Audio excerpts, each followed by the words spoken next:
Statue of unity પાસે પ્રવાસીઓ માટે ક્રૂઝ બોટ ફેરી સર્વિસનું તમામ કામ પૂર્ણ કરી દેવામાં આવ્યું છે અને હાલ ક્રૂઝ સર્વિસ માટે નર્મદા નદીમાં પાણી છોડી સરોવર ભરવામાં આવી રહ્યું છે, જેનાથી દિવસ દરમિયાન 2 થી 3 વખત ટેસ્ટિંગ પણ કરવામાં આવી રહ્યું છે।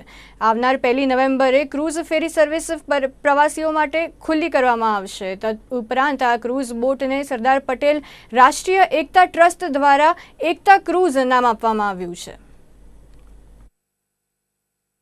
સ્ટેચ્યુ ઓફ યુનિટી પર આવતા પ્રવાસીઓ માટે વધુ એક સુવિધાનો ઉમેરો થવા જઈ રહ્યો છે।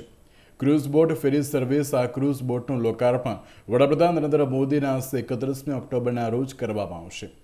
આમ તો 21મી માર્ચના રોજ આ ક્રૂઝ બોટનું લોકાર્પણ કરવાના હતા, પરંતુ કોરોના મહામારીને કારણે તે કાર્યક્રમ મોકૂફ રાખવામાં આવ્યો હતો અને હવે 31મી ઓક્ટોબરના રોજ પ્રધાનમંત્રી નરેન્દ્ર મોદી કેવડિયા ખાતે એકતા દિવસની ઉજવણી માટે આવશે અને સ્ટેચ્યુ ખાતે બનેલા ક્રૂઝ બોટની જેટી ખાતેથી ક્રૂઝ બોટનું લોકાર્પણ કરશે અને ત્યાંથી બોટમાં બેસીને શ્રેષ્ઠ ભારત ભવન ખાતે બીજી જેટી બનાવવામાં આવી છે। ત્યાં સુધી વડાપ્રધાન બોટમાં બેસીને જશે। સ્ટેચ્યુ ઓફ યુનિટીથી શ્રેષ્ઠ ભારત ભવન સુધીની આ સફર 6 કિલોમીટરની રહેશે। જે રીતે વારાણસી ગંગા નદીમાં પ્રધાનમંત્રીએ બોટ સેવા શરૂ કરી હતી, તે જ રીતે અહીં નર્મદા નદીમાં પણ શરૂ કરવામાં આવશે, જેના માટે 3 જેટી બનાવવામાં આવી છે। ત્યારે એક જેટી સ્ટેચ્યુ ઓફ યુનિટીની સામે, જ્યારે બીજી જેટી શ્રેષ્ઠ ભારત ભવન પાસે અને ત્રીજી જેટી સ્ટેચ્યુની બિલકુલ પાછળ જે ઇમરજન્સી જેટી છે।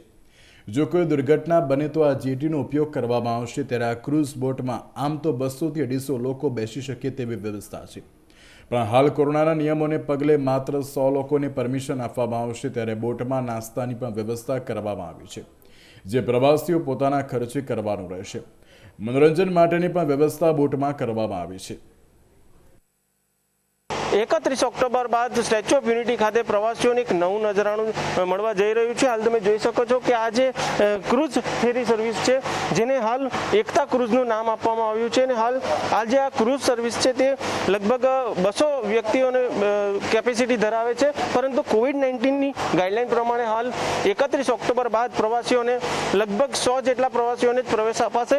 પરંતુ હાલ 31 ઓક્ટોબરના રોજ વડાપ્રધાનની હસ્તે અહીંયા લોકાર્પણ થવાનું છે ક્રૂઝ સર્વિસનું, જેને લઈને હાલ તડામાર તૈયારીઓ પૂર્ણ કરી દેવામાં આવી અને આ ક્રૂઝ સર્વિસને કારણે હાલ નર્મદા નદીમાં પાણી છોડાઈ રહ્યું છે અને હાલ એનું રિહર્સલ પણ કરવામાં આવી રહ્યું છે અને હાલ જે આ ક્રૂઝ સર્વિસ છે જેમાં પ્રવાસીઓ માટે સુરક્ષા પણ ખડકી દેવામાં આવી છે। હાલ 5 જેટલા જે પોલીસ કર્મચારીઓ છે તેઓને ખડકી દેવામાં આવ્યા છે અને આવનાર 31 ઓક્ટોબરના રોજ વડાપ્રધાનના હસ્તે આ ક્રૂઝ ફેરી સર્વિસ એટલે કે એકતા ક્રૂઝનું લોકાર્પણ થશે અને પ્રવાસીઓ માટે ખુલ્લી મુકાશે।